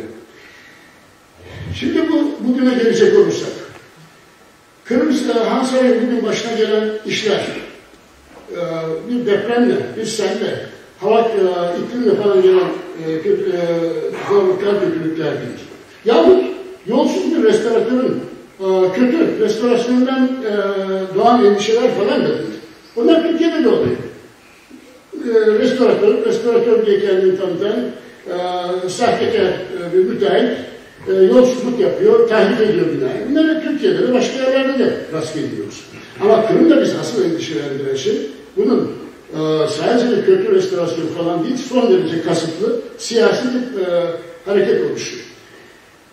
Kırım'ın 2014'te işgalinden sonra bu işgalle bütün dünya, maalesef bütün dünya utanç verici bir şekilde sessiz kalırken, seyirci kalırken aman Putin'i kızdırmayalım, aman Rusya'yı kızdırmayalım diye sinerken, tavuk gibi sinerken buna ayakta kalan, buna kesin olarak direnen sadece Kırım Tatarları oldu. Eğer şu anda Kırım Tatarları olmasa zaten herkes Kırım işine, Kırım işgaline oldu bitti gibi bakmaya, ne yapalım oldu geçti artık demeye çoktan razı. Rusya da bu işi dünyaya unutturmaya son derece hazır durumda.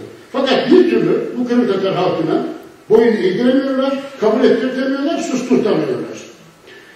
İşte Putin Rusyasını Kırım'da görmek istediği Kırım halkı tek bir şekilde Kırım halkı olabilir.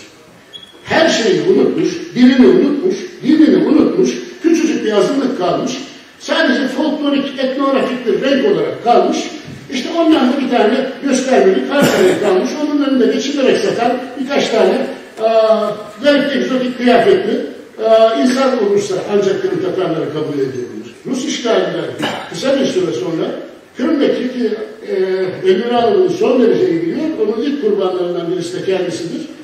Kırım Tatar orada çalışan hademesinden müdürüne kadar, en ufak uzmanına kadar oradaki insanlardan birisinin bizzat annesi de orada çalışmaktaydı. Muhasebecisine kadar, son insanına kadar, çöpçüsüne kadar oradaki bütün Kırım Tatarları çıkartıldı. Her şeyde şu anda bir Rus müzesi haline dönüştürüldü.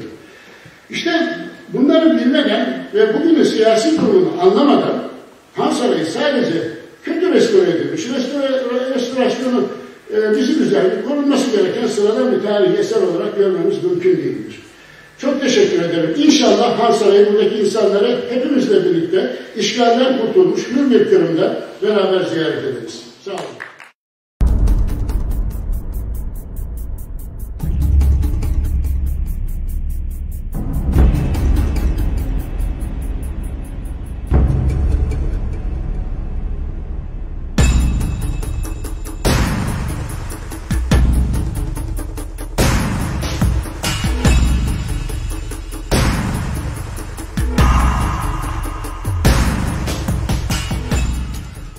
Вот это 18 век как минимум. Понимаете? И вот посмотрите на эту балку, если посмотреть. Она видно, она срезе, что она в очень хорошем состоянии. Она просто вся намокла. На каждом срезе я вижу нормальную действующую балку, которую вот превратили вот в это. И самое главное, и вот она, этот кованый гвоздь. Его в 19 веке уже, в конце 19 века, не изготавливали кузнецы. Уже были фабрики, уже были заводы, которые делали гвозди.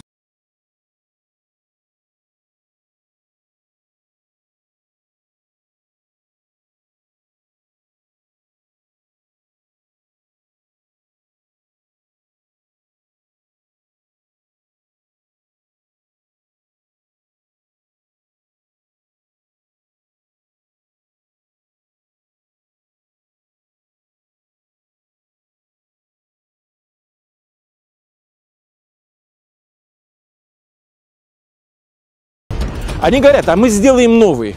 Но вопрос-то это же не реставрация. Вопрос же в том, что мы должны сохранить вот то в первозданном виде. Вот по их логике, если доверить им, то можно поехать и выровнять Пизанскую башню.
Erkaday uçup geldi Soğuklar ve ayası günüm 5 derece Tarkattı ortalık camlandı Bu kaderli gündüler gündülleyemem edinçim bu derler Yaşamak o kadar zor Destek de gör Setanlar sevmevim ol Erboğlu Orman yanında var Asla doğru Çıplak varlar içinde var kafa Çapsız pencere azapta karar ver Sen tanırsın Sen tanırsın Sen tanırsın Sen tanırsın Sen tanırsın Sen tanırsın Sen tanırsın Sen tanırsın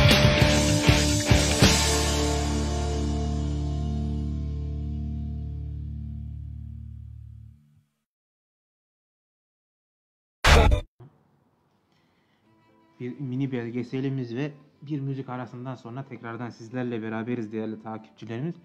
İnşallah videomuzdan memnun kalmışsınızdır diye ümit ediyorum. Ki baktığınızda hem Kırım Haber Ajansı'ndan olsun hem Karadeniz Production Krimin Tatarstan olsun çeşitli videoları birleştirip sizlere sunmaya çalıştık.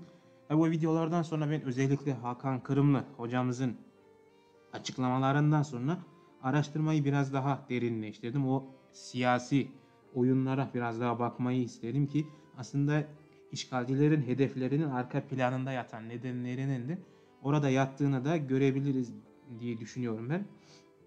Tabii baktığımızda işgalci Putin işgali gerçekleştiren o Kremlin rejiminin günümüzün Stalin'i de benzetmesi de yapabiliriz. Bütün Rusya Federasyonu'nda Rusya'nın ta en ucundan bir Vladivostok, Pasifik kıyısından tabi işgal altında tuttuğu Kırım'a kadar bütün Rusya boyunca kendilerince kilit bölgelerde, kendilerince Rus tarihi olarak adlandırdıkları bölgelerde kültür merkezlerinin kurulacağını açıkladı. İlk önüme çıkan haberde bu olmuştu. Aslında bunun arkasından da hemen çorap söküğü gibi geldi işgalcilerin bu planları. Tabii hani baktığımızda işgalcilerin en saçma argümanlarından da biri Kırım üzerinde ki bunu herkese tekrarlıyorlar. Kırım ezelden beri sanki Rus toprağı da bilmem neymiş de işte Kırım Türklerinin değil bizim gibi safsatalar var ama atladıkları en büyük nokta yani Kırım Tatarları ya da Kırım Türkleri diyoruz. Başına Kırım ekliyoruz. O kadar özdeşleşmişiz ki aslında bizim toprağımız olduğunu o kadar belli ediyorlar ki ancak bunu bile görmezden gelip kendilerince Rus toprağı olduğunu iddia edebiliyorlar. Tabii işgalcilik de bunu gerektiriyor diye düşünebiliriz aslında. Yani bu haberimiz de 2018 tarihli bir kaynaktan almıştım ben bunu. Bu Rusya'da çeşitli faaliyetlerde gösteren yani çeşitli konularda müzecilik gösteren çeşitli müzeler var. Devlet Hermitage Müzesi ve Tryakko Devlet Galerisi Kırım üzerinde faaliyet gösteren işgalci Rusya'nın işgalci müzeleri başta çekiyor.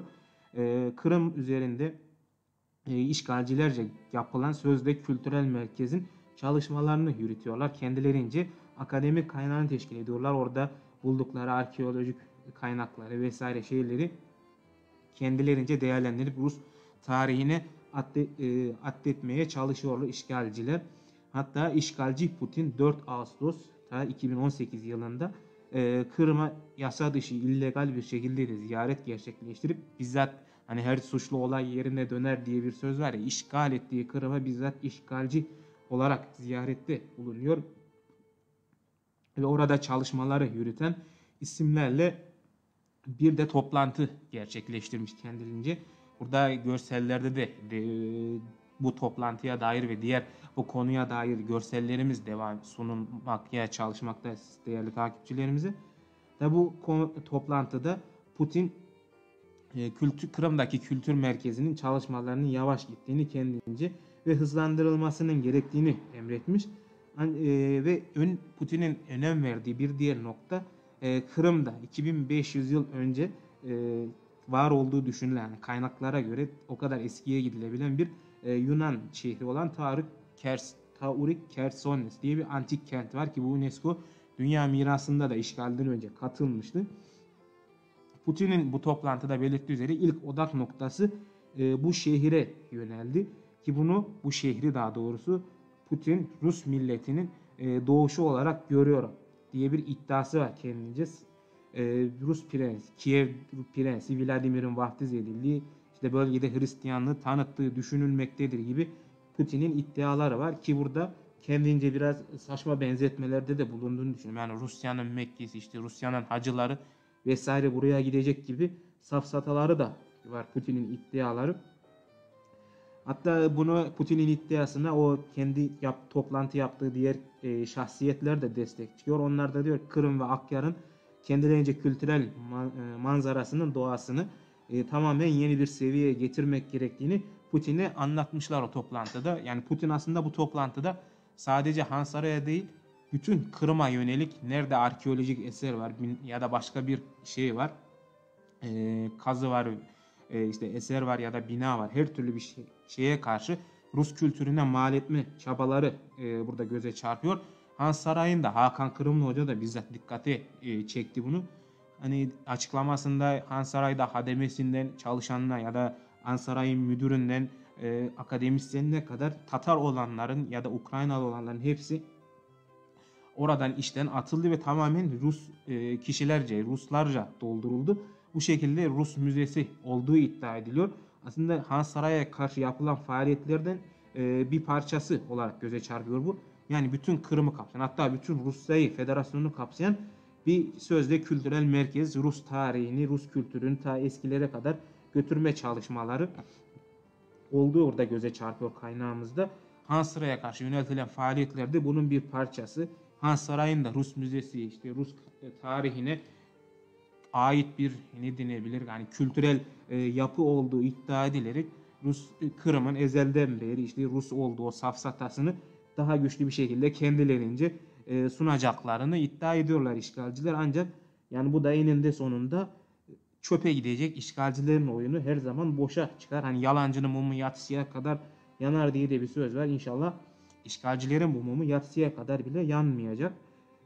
Tabii Kırım toplantısında, bu Kırım'da gerçekleşen bu toplantıda Putin toplantıyı yaptığı kişilerin müze kompleksinin hem Hermitage müdürüne hem de diğer müze müdürüne daha çabuk canlandırılmasını ve bütün Kırım'ı kapsayan bir uluslararası müze yapılması gerektiğini vurgulamış.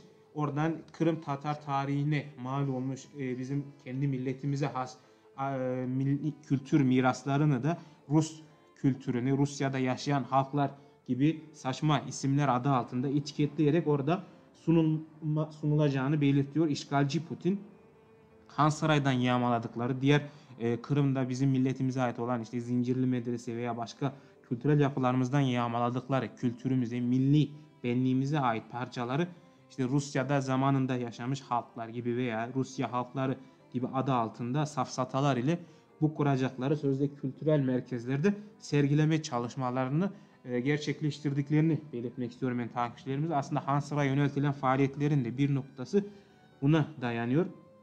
Tabii bu müze çalışmalar işgalden bu yana, 2014 yılından bu yana durmaksızın da devam ediyor aslında. Hermitage Müzesi 14 Ağustos'ta yaptığı bir açıklamada Kırım'da 90'dan fazla kazıya yasa dışı bir şekilde izin verdiklerini de belirtiyor. Hatta milattan önce 4. veya 3. yüzyıllardan kalma bir mühür de ortaya çıktığını kendileri açıklamış. İşgalciler bu şekilde faaliyetlerini sürdürmeye devam ediyor. Ancak bunların hepsi yasa dışı bir şekilde gerçekleşmekte. Tabi Rus Ortodoks Kilisesi, Tauruk Kersone, bu antik kenti kendilerince Rus kültürünü, tekrar edecek olursak, Rus milletinin, hatta Rusya'nın doğuşu olarak görüyorlar. Rusya'nın kutsal bir önem taşıdığını iddia ediyorlar kendilerince. Hatta bu Rus Ortodoks Kilisesi de başka bir benzetmede bulunarak işgalci Putinleri takip ederek Kudüs'teki Tapınak Dağı gibi benzetmelerde bulunuyorlar. Bu şekilde işgalcilerin Yarımada'nın, yani vatanımızı, yani Ruslaştırma çalışmaları, Han Saray'a yöneltilen faaliyetler de bunun bir parçası, bu şekilde devam ediyor. 2014 yılından bu yana gerçekleşen işgalin arka planına sığınarak bu şekilde faaliyetlerini sürdürüyorlar. Ancak bunun da eninde sonunda hem işgalle bitecek, hem Han Saray da kurtulacak, hem bu parçalar da doğru bir şekilde bütün dünyaya duyurulacak. Tekrar vatanı Kırım'ı vatan Kırım yapacağız. Ya eninde sonunda, yani belki yarın, belki yarından da yakın diyebiliriz aslında.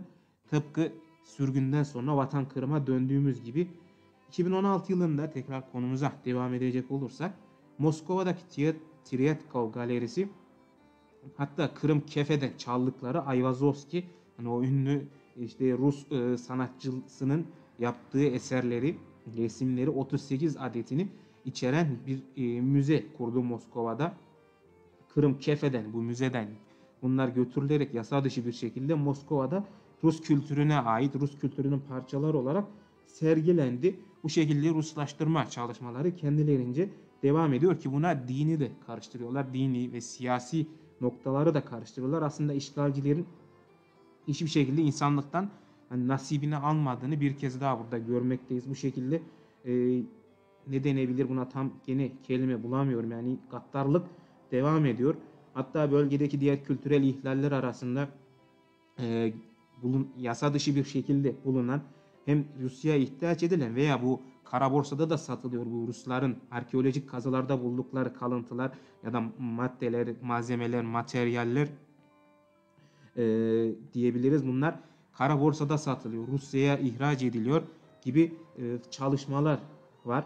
Bunlar Ortodoks Hristiyanlığın, Rusların yani kendilerince Kerson antik kentini de kendi çalışmalarını bahane ederek, onu referans göstererek, işgalcilerce kendilerince bahane ederek Rusya'nın kendisini Slav dünyasında Ortodoks Hristiyanlığı ve kültürünün kalesi olarak iddia etme politikasının bir göstergesi ve Kırım'ın da bu merkezlerden biri olduğu Rusya'nın bizzat kendileri tarafından açıklamalarıyla delil altına alınıyor aslında. Han Saray'a karşı yapılan bu Ruslaştırma faaliyetleri de bunun yeni bir parçası. Yani oradaki işçileri çıkarıyorlar. Rusya'nın Han Saray'da bulunan bizim milletimize ait hat sanatını, İslamiyet'i vurgulayan hat sanatları silinerek, hani orada İslamiyet'in hiçbir yüzü yok, kendilerince Hristiyanlığın doğuşu gibi iddialarını güçlendirmek istiyorlar aslında. Tabi bunlar safsatadan ve başarısızlıkla sonuçlanacak bir amaçtan başka bir şey değil. Tabi bu arada Aruvasa abimizden de bir yorum geldi kendisinin. Gene bana gönderdi. Bu arada işgalin yıl dönümü de geldi. Bayburi diyerek göndermiş. Evet, işgalin de yıl dönümü geldi bu ay içerisinde. İşgalle beraber Numan Çelebican yolbaşımızın da şehadet yıl dönümü de beraber geliyor. Tabi işgal 6. yılına giriyor bu yılla beraber. Tabi inşallah bu yıl son olur diye düşünüyoruz ki onur yürüyüşü de işgale karşı bu sene gerçekleştirecek. İşgale karşı büyük çapta faaliyetler de gerçekleştiriyor. Mücadelemiz daha güçlü bir şekilde devam edecek. 6 yıldan inşallah 7. yıl olmadan işgal, vatan Kırım işgalden kurtulacağına benim inancım tam. Yani birlik olursak, bu şekilde Ruslar işgalcilerce gerçekleştirilen faaliyetlere karşı birlikteliğimizi koruyup daha bilinçli bir şekilde hareket edersek işgali eninde sonunda ben sona erdireceğimizi inancım tam. Han Saray'ı da işgalden, yıkımdan kurtarıp Kırım'da gerçekleştirilen bu sözde safsataları da sona erdireceğimizi ben inanıyorum. Eninde sonunda vatan Kırım tekrardan vatan Kırım olarak biz kılacağız. Kırım'ı Kırım Tatarları olarak, hani işgalcilere ezelden beri Rus toprağı oldu, safsatalarını yıkacağımızı ben buradan tekrardan son hayat, yani ne denebilir, en güçlü sesimle vurgulamak istiyorum. Aruvaysa abimin de bu şekilde dilekleri yine işgalin sona erdirilmesi yönünde, eninde sonunda işgal de bitecek. Konumuza baktığımızda Han Saray'a karşı yapılan bu yıkıcı imar, kaynağımızda yine belirtildiği üzere Kırım Tatarlarının kimliğinin nasıl tehdit edildiğine dair bu şekilde bu Ruslaştırma çalışmalarını da ele aldığımızda çok güzel bir örneği de teşkil etmekte. Han Saray'a karşı yapılan bu yok etme ve yeniden yapılanma faaliyetleri tam olarak Rusya'nın istediği gibi özgünlüğünü ve tarihsel değerlerini aşındıracak şekilde kültürel alan deneyimi olmayan bir ekip tarafından yürütülmekte. Tabi bunu bilinçsiz bir kişilere vererek, hemen videomuzdan önce de buna değinmiştik.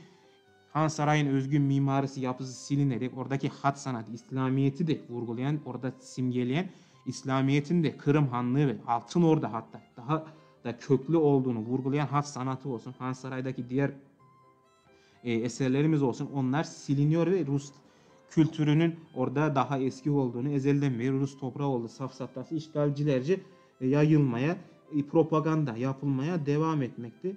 Tabi bunlar tekrar edecek olursak başarısızlıkla sonuçlanacak bir amaçtan ibaret. Başka hiçbir kıymeti harbiyesi yok aslında. Tabi önce Rusya'dan önce de Sovyetler Birliği de vardı. Kırım milletimizin kültürel mirasını, genel tarihi anlatıda, genel tarihteki önemini zayıflatmayı hedefleyerek çeşitli onlar da faaliyetler gerçekleştirmişti.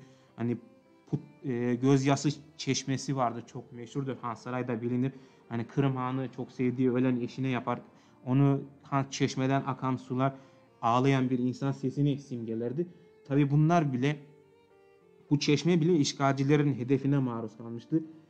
Çeşmenin yeri değiştirilerek Çariçe Katerina zamanında başka bir yere taşınmıştı. Çeşmenin özelliği bile bozulmuştu. Hani bir kültürel mirasa, insanlık mirasına bile saygıları yoktu. Daha sonra Stalin'in emriyle gerçekleşen, o cani Stalin'in emriyle gerçekleşen vatanımıza karşı soykırımdan sonra Kırım'daki isimlerin, yer isimleri olsun, diğer isimler olsun, Ruslaştırma, Rus isimleri verme ya da Yunan isimleri verme çalışmaları olmuştu. Ki Bahçesaray ve Han Sarayı'nda hatta isimleri de değiştirilme iddiası olmuştu. Ancak Pushkin'in bile etkilenerek bu Gözyaşı Çeşmesi hakkında yazmış olduğu şiir yüzünden Han Saray bir nebze de olsa kurtulmuştu bu şekilde. Hem de Bahçesaray da kurtulmuştu. Ancak onların temsilcisi olan işgalciler yüzünden bugün Han Saray daha ciddi bir tehlike altında. Kendi kültürel tarihi miraslarına bile saygıları yok. Ancak ezelden beri Rus toprağı olduğunu kendilerince de iddia ediyorlar. Bu şekilde kendi aralarında, yani kendi işlerinde bile dengesizlik içeriyor işgalciler. Tabi Han Saray'dan ziyade Han Saray'ı vurguladık. Ancak Kırım'da bunlar yakın zamanda yasa dışı bir şekilde gene Kerç Köprüsü'nü inşa etmişlerdi. Vatan Kırım'ı karayoluyla Rusya'ya bağlamışlardı. Bu kazılar sırasında 2014 ve 2017 yılları arasında işgalcilerce 1 milyondan fazla eser bulunduğu belirtiliyor arkeolojik nitelikte. Diğer bir kazı bölgesi olan Balaklava bölgesinde de Osmanlı'da, Kırım Hanlığı olsun, hatta Doğu Roma ve Ceneviz dönemine ait arkeolojik eserler bulundu. Tabi bunlar bahsettiğimiz üzere işgalciler tarafından hani Rusya'ya kaçırılıyor, ihraç ediliyor, ancak en acı bir şekilde olmak üzere kara borsada da satıldığı belirtiliyor aslında. Yani tamam, hadi işgal kendi müzenize vesaireye kaçırıyorsunuz. Tabi bunlar kayıt altına da alıyor. Vatan Kırım işgalden kurtarıldıktan sonra elbette ait oldukları yere doğru bir şekilde geri dönecekler. Ancak kara borsada satmakla ne kadar insanlıktan nasibini almadıklarını da göstermekte bu şekilde işgalcilerin. Baktığımızda Kerson Antik Kenti'nden de bahsettik. Tabi Putin bu Kerson Antik Kenti'ni ve Kırım Yarımadası'nı ülkemiz halkı kendince kutsal bir yer olarak nitelendirdiği açıklaması da göze çarpıyor.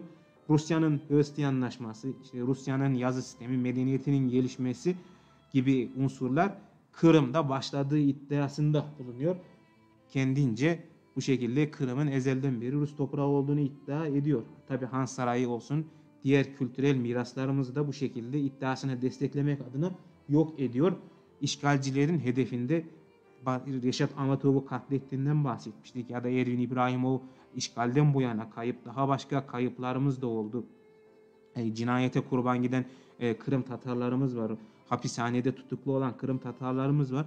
Yani bu şekilde hedef almaktan ziyade insanlık mirası olan kültürel değerlere de hedef alınıyor. İşgalcilerin gözünü, yani işgalcileri hiçbir şekilde ne bir insani değer tutabiliyor ya da kültürel miras değeri, hiçbir şekilde evrensel olarak kabul edilmiş değerler işgalcileri engellemeye, durdurmaya yeterli olmuyor. İşgalcilerin aslında 2014'te hani onların dedikleri bir söz vardı. Kırım'da demokratik referandum gerçekleştirdik, işte Kırım'ı biz böyle aldık, Kırım halkı kendince bize katıldığı gibi iddialar vardı.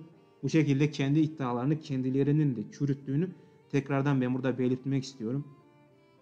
Hatta Putin'in, bu da çok dikkat çektiğim benim araştırma yaptığımda, Kerson Antik Kenti'ni Rusya'nın yani Rusların ibadet ve haç yeri olmalı gerektiği şeklinde de bir açıklaması var işgalci Putin'in. Hatta oraya 2018'li yıllarda kendince bir papaz bile atamış. Kerson Antik kentinde bulunan kiliseleri, oradaki şehre papaz atandığında belirtiriz. Yani işgalcilerin bu şekilde faaliyetleri hiç durmadan devam ediyor. Diyebiliriz. Resimlerde de bu şekilde anlatmaya çalıştık. İnşallah aktarabilmişimdir ben diye düşünüyorum değerli takipçilerimize. Bu şekilde biraz daha konuya fazla bir ara vermek gerektiğini de düşünüyorum. Hem takipçilerimiz de biraz soluklansın hem de ben de biraz soluklanayım. Bir müzik arası verelim. Çi böreklerin hemen bir hazırlamasını rica ediyorum. Hazırsa verelim. Evet, şimdi şarkı aramız sizlerle efendim. Yine bizimle beraber kalın.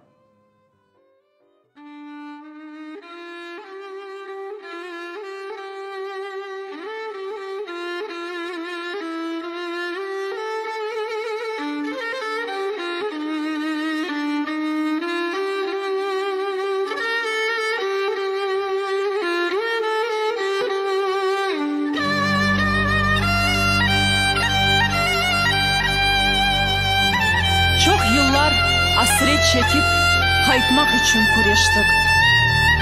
Herkes kayıtsın yurtuna.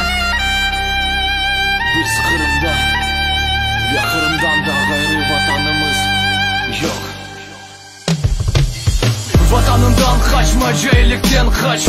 Turlu yollarda sabır büyük ilaç. Bizler için, sizler için ihtiyaç. Ana vatan evimiz hem de kıvanç. Umut her adamda varın ki şaf yolunda. Ve sen de bu sırada olmak gereksin. Halk ile gurbete girdi. Seni Kırım bekley. Gurbete biz olsak ecnebi sayılamaz da musafir gibi olup kalacağımız onun için Kırım yurtumuz, herkes bunu unutmasın. Son ki nefes vatan havasını almak, yaşamak bizge kısmet oldu, birbirinin konuşmak. Bunda da Kur'an'da kurmak borcumuz. Bundan da hayırlısı yok 100%. Biz Kırım'da, Kırım'da şükür olsun Allah'a. Kırım bizim yurdumuz, muhadis toprağımız.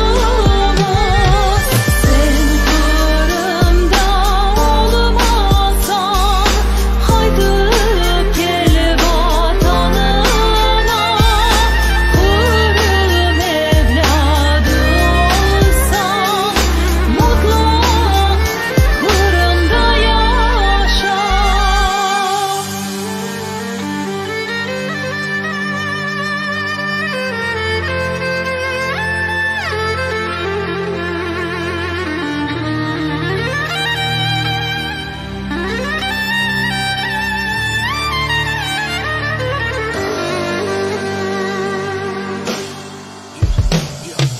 Suvusundun geçip 91. senede Kırım'a ayak bastım. Birinci kere vatan gibi yer olmaz. Vatan öyle bir nefes, onun emniyeti hiçbir vakit değişmez. Yarımada bugün yarın sana bana kollarını açak. Hoş geldin toprağına. Men mında Kırım yüreğimde, Kızıltaş ayırdak eltigen koşogumde. Çadırdak ya da karadak sana yakın, bana farkı yok.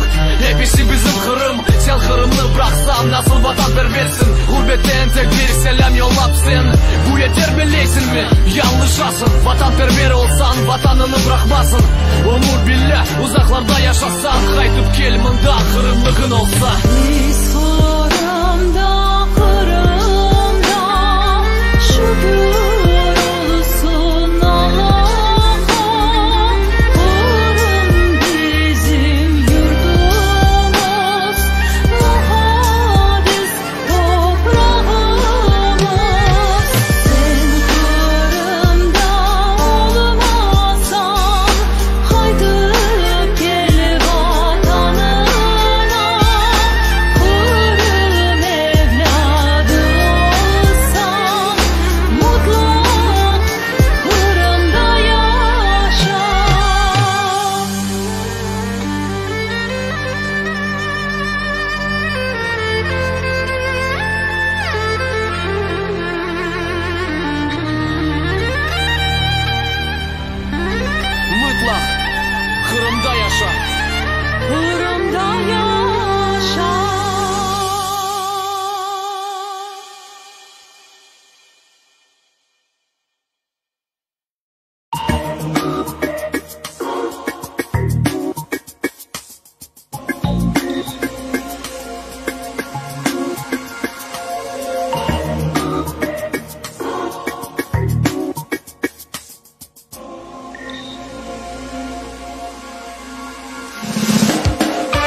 sarhoşum büsbütün.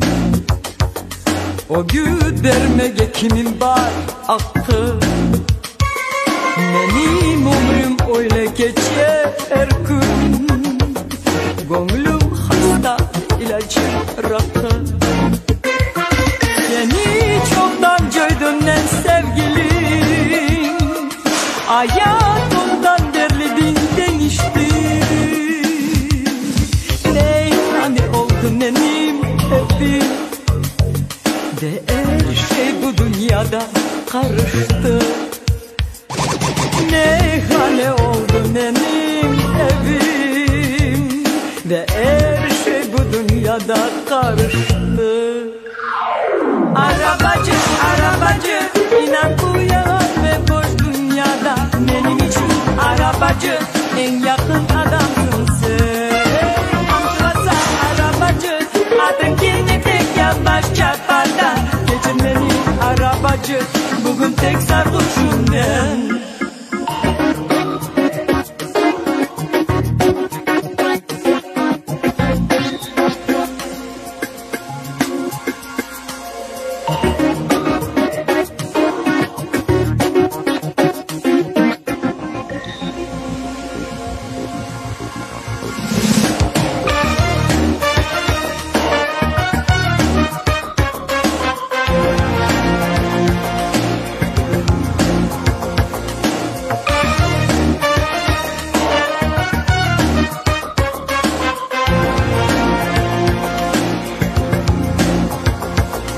Gece gündüz sarhoşum büsbütün.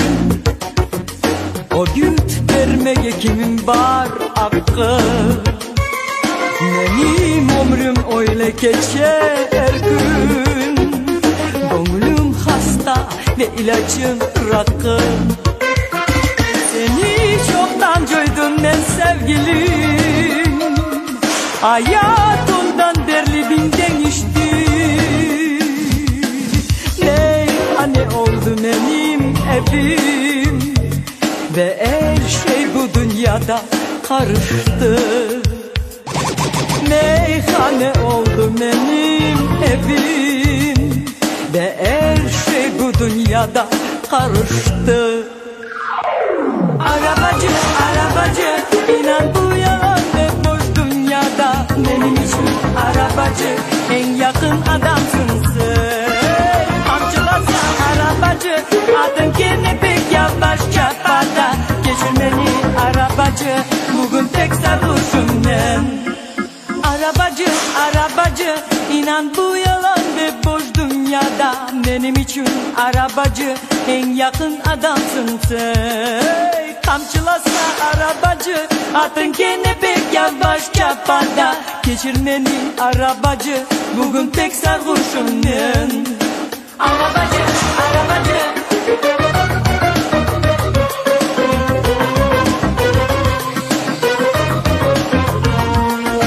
Arabacı, arabacı.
Evet, bir müzik aramızdan sonra tekrardan sizlerle beraberiz değerli takipçilerimiz.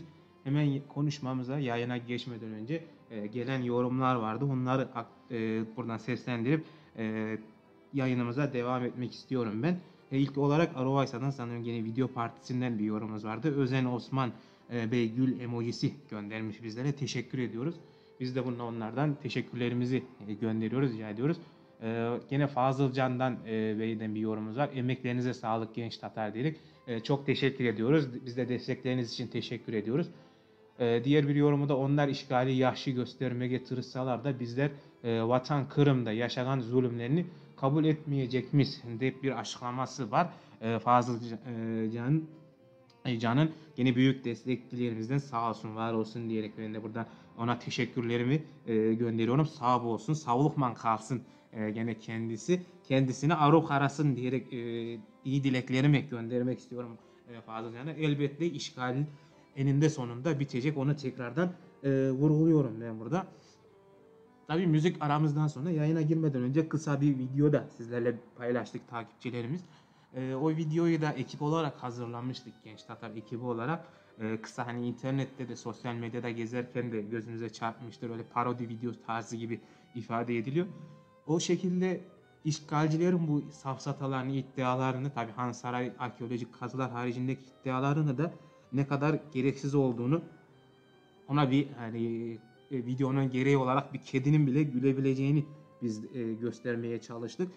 O konu eline aldığı kitabın başında da Kırım Gerçekleri diyerek kendilerince bir kitap vardı ki bu işgalci Rusya'nın ak topraklarda, yani Türkiye Cumhuriyeti'nde faaliyet gösterdiği kendi propaganda kaynaklarından kendileri yapıyor. Hani bu birazdan da sizlere aktarmaya çalışacağız. Cumhurbaşkanımızın Ukrayna gerçekleşen ziyareti. Tabii bu ziyaret gerçekleşti. Onların Cumhurbaşkanımız adamımızla görüştü. Diğer yolbaşçılarımızla da görüştü. Tabii bu Kremlin'in ülkemizdeki propaganda vasıtaları ki o Kırım Gerçekleri adı altındaki kedinin bile güldüğü safsataları yazan kitabın müellifleri hemen yeni hoplayıp zıplamaya da başlamıştı. Buradan onlara da eninde sonunda amaçlarının da boşa çıkacağını buradan tekrardan vurgulayalım diyerek düşünüyorum ben. Hani unutmasınlar, onlara gene bir kediler bile güler aslında. Bu noktalara da değindikten sonra son konumuza, Cumhurbaşkanımızın Ukrayna ziyaretini de aktarıp aslında yayınımızı da yavaştan kapatmayı hedefliyoruz inşallah değerli takipçilerimiz. Tabii Cumhurbaşkanımız Sayın Recep Tayyip Erdoğan Ukrayna'da ziyaretinde çeşitli anlaşmalar da imzalamış Ukrayna Devlet Başkanı Zelenski ile. Bunun yanında Mustafa Abdülcemil Kırımoğlu, yani adamımız, büyük yol başçımızla beraber yaptıkları birebir görüşmeler de gerçekleşmişti. Şu anda resimleri de dönmekte. Bu toplantılardan önce Cumhurbaşkanımız Ukrayna Devlet Başkanı ile beraber yaptığı açıklamada bütün dünyaya gene işgalin karşısında olduğu mesajını vurgulamıştı, vermişti açıklamalarıyla beraber. Ki o açıklamalarında baktığımızda ne demişti? Türkiye olarak Kırım'ın yasa dışı ilhakını tanımadığımızın tekrar altını çiziyorum. Ukrayna'nın egemenliğine ve Kırım dahil toprak bütünlüğüne desteğimizin aynı şekilde süreceğini de teyit etmek istiyorum. Bölgedeki insani krizin sona ermesine yönelik çabaları destekliyoruz. Bölgemizin barış ve istikrarı ile Ukrayna halkının esenliği adına elimizden gelen katkıyı vermeyi sürdüreceğiz. Kırım'ın yasa dışı ilhakının ardından ana vatanından ayrılmak durumunda kalan Kırım Tatarlarının durumunu yakından takip ediyoruz. Bu ülkenin asli unsurları olan Kırım Tatar Türklerini Ukrayna makamları ile birlikte destek olmayı sürdüreceğiz. Toplantı sonuçlarının ve imzaladığımız anlaşmaların hayırlara vesile olmasını diliyorum şeklinde Cumhurbaşkanımızın bizzat açıklamaları varmıştı. Yani bu şekilde hani bundan önceki yayınlarımızda büyükelçilik düzeyinde de olsun Türkiye Cumhuriyeti'nin işgale karşı olduğu açıklamalarını biz takipçilerimize aktarmaya çalışmıştık. Ancak bu sefer birinci ağızdan, en yüksek makamdan bizzat Cumhurbaşkanımızın ağzından bu şekilde işgale karşı olunduğu, işgalden muzdarip olan Kırım Tatarlarına karşı yöneltilen suçlamaların maruz bırakıldıkları zorlamalara karşı durumlarının en yakından takip edildiğini bizzat kendisi belirtiyor. Aslında buradan yeni Rus propagandalarının da boşa çıktığını bir kez daha görmekteyiz diye düşünüyorum ben. Bundan sonra da hiçbir şekilde işgalciler amaçlarına ulaşamayacak. İşgal hiçbir şekilde, yani gerek Türkiye Cumhuriyeti olsun gerek uluslararası kamuoyu olsun, işgal hiçbir şekilde kabul edilmeyecek. Eninde sonunda bu işgal de bitecek. diye düşünüyoruz. Tabii Cumhurbaşkanımızın agamız ile görüşmelerinden notları da biz siz değerli takipçilerimize aktarmak istiyoruz ki bunda da Kırım Haber Ajansı'ndan faydalanmıştık. Gene onlar da var olsunlar. Tabii Mustafa agamız Cumhurbaşkanımızın Kırım'ın işgalden kurtarılması için gereken müzakerelere destek vereceğini belirtiyor. Bu da gene Türkiye Cumhuriyeti'nden Cumhurbaşkanımızın açıklamalarından ziyade her türlü desteğin de var olduğunu gene kendisi belirtiyor aslında. Mustafa agamız da bunu bizlere aktarıyor. Bu görüşmelerin hatta Cumhurbaşkanımızın bizzat kendi önerileriyle olarak daha güçlü bir çapta ses getirmesi amacıyla Brüksel'de yapılmasının daha iyi olacağını da söylüyor Cumhurbaşkanımız Erdoğan. Bununla birlikte Türkiye Cumhuriyeti'ni bu konuya her platformda destek vereceğini de teyit ediyor aslında Cumhurbaşkanımız. Bundan sonraki gelecek önümüzdeki günlerde ya da haftalarda, yıllarda işgale karşı yürütülen faaliyetlerin daha güçlü bir şekilde yürütüleceğini de buradan görmekteyiz aslında. Gene Mustafa agamızın görüşmelerden Cumhurbaşkanımız ile yaptığı görüşmelerden aktardığı notlara göre hani Rusya Karadeniz'i kendi içgörü haline çevirmeye çalışıyor noktası da aslında çok önemli ki işgal gerçekleştikten hemen sonra bile hatta işgalden önce de varlardı ama işgal gerçekleştirdikten sonra Kırım'ın askerileştirilmesi Rusya tarafından son sürat devam etmekte ki bundan önceki yayınlarımızda da yine bahsetmiştik. Nükleer füze başlıklarının bile Kırım'a Rusya tarafından yerleştirildiği aktarılıyor aslında. Bu şekilde Rusya'nın sadece Kırım'la kalmayıp bütün Karadeniz'i de içine alan bir yayılmacı politikanın da yürütüldüğünü görmekteyiz. Tabii Ukrayna'da Rusya hapishanelerinde olan Kırım Tatarları var. Esir olan babasız kalan balacıklarımız da var. Bunların özgürlüğüne kavuşması yönünde de gene Türkiye Cumhuriyeti'nin de yol agamıza, yol milletimize destek vereceğini yine Cumhurbaşkanımız Erdoğan bizzat kendisi aktarmış. Tabii bir diğer konu da desteğin artık hani açıklamalardan ziyade fiiliyata da geçtiğini, tabii bu son her zaman vardı ancak fiziki olarak da geçtiğini görüyoruz aslında. Konut ve caminin yapımını da görebiliyoruz. Bunun yanında iş imkanlarının da geliştirilmesi yönünde çalışmalar da var. Herson bölgesinde 500 daire inşa edilmesi konusu gündeme gelmişti bu görüşmelerde. Bunun yanında caminin yapımı da var. Tabii ki bu şekilde destek görmek Vatan Kırım'la mücadele eden soydaşlarımızı daha da güçlendirecek, onlara daha da moral verecek ve eninde sonunda bitecek olan işgalin daha kısa sürede bitmesini sağlayacağına inancımız da tam bizim Genç Tatar ekibi olarak. Tabii bunun yanında sıkıntı çeken iş imkanları konusunda sıkıntı çeken soydaşlarımıza yönelik iş imkanlarının arttırılmasına yönelik faaliyetlerin de yakın zamanda gerçekleştirileceğini de aktarabiliriz takipçilerimiz. Tabii bu açıklamalar Türk ülkemizdeki diğer genel merkezimiz olsun ya da Emel Vakfımız tarafından da büyük destek gördü. Onun Cumhurbaşkanımıza karşı tebrik yani teşekkür açıklamaları da gelmişti. Zafer agamız gene onun açıklamalarını burada aktarırsak takipçilerimize işgali direnen Kırım'daki Kırım Tatarları için sevinç ve umut kaynağı olarak bir kısa bir özetini de geçebiliriz aslında.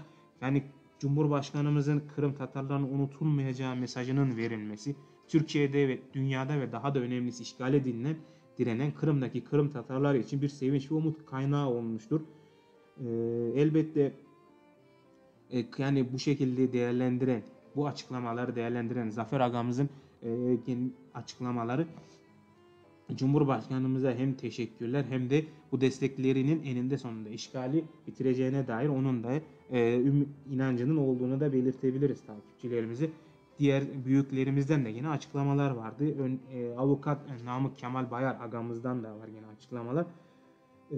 Cumhurbaşkanı Recep Tayyip Erdoğan'ın Ukrayna ziyaretinde yapmış olduğu açıklamalar Türkiye'nin Kırım'ın işgaline karşı yürütmekte olduğu kararlı tavrın ve politikanın bir kez daha teyit edildiğini ortaya koymaktadır. Türkiye Kırım'ın işgalini tanımayacağını ve Ukrayna'nın Kırım dahil toprak bütünlüğünün sağlanması gerektiğini en yüksek ağızdan bir kez daha tekrar etmiştir şeklinde onun da değerlendirmeleri vardı Namık Kemal Bayar agamızın.